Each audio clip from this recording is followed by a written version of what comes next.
Angela, Jonathan Reynolds, the Business Secretary, is being told by the Tories in Reform he has to resign. Because claims he lied on his CV. What do you make of that? So he's claiming that he said that he was a solicitor. Actually, it's a Manchester law firm that I know, and it's my neck of the woods as well.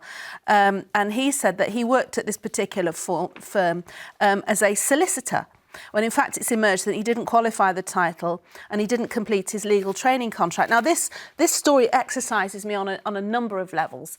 Very quickly, if you know anybody who's qualified as a solicitor or anything in professional life, a nurse, as my learned panellist has here, or anything, then you know it's completed as a result. You get that title as a consequence of years of study, graft and hard work. How dare somebody come along and say they are that if they're not? This is not about self-identification or saying, you know, if I want to be treated as a tomato or a banana or, you know, I'm being facetious here. This is somebody saying they have a right to be respected because of their legal professional life, and they don't.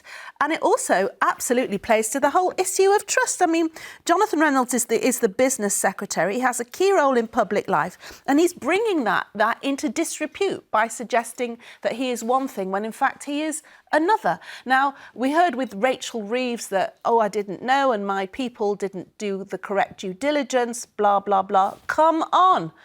We're talking about people who are running the country. Absolutely disgraceful behaviour. Paulette, this is one of your colleagues in government. Do you think it's OK? For interesting wording, I think. Working as a solicitor and being a solicitor, is there any difference between the two for you? And also, there's a suggestion from Labour sources that the entries were written in the third person. So that's the suggestion, actually, that he had nothing to do with these entries. Does that wash with you?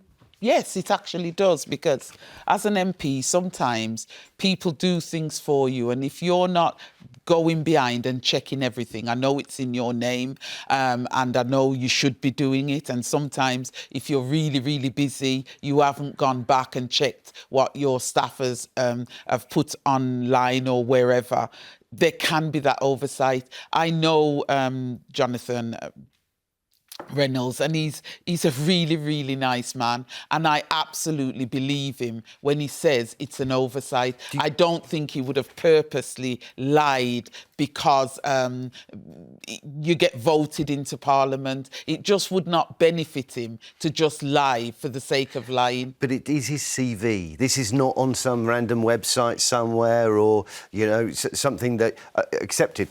He has to get through a lot. But your own CV, you'd expect somebody to be across that and fact-check that quite rigorously, wouldn't you?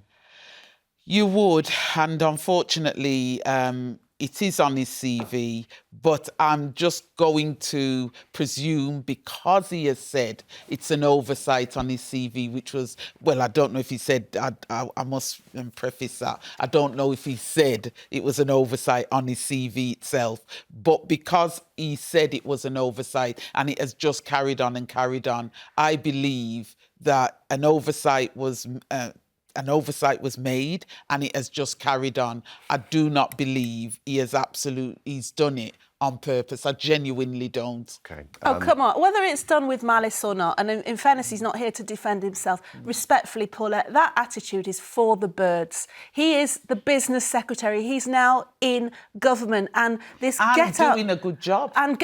OK, maybe he's doing a good job. Well, and remember, clearly not.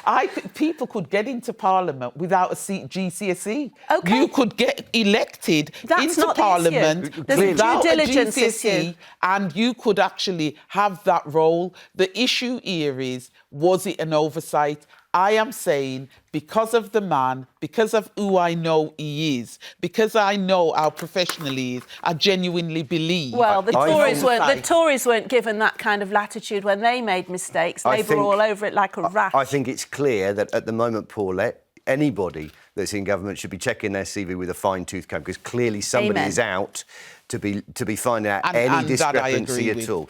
Right, Paulette, we're going to stay with you.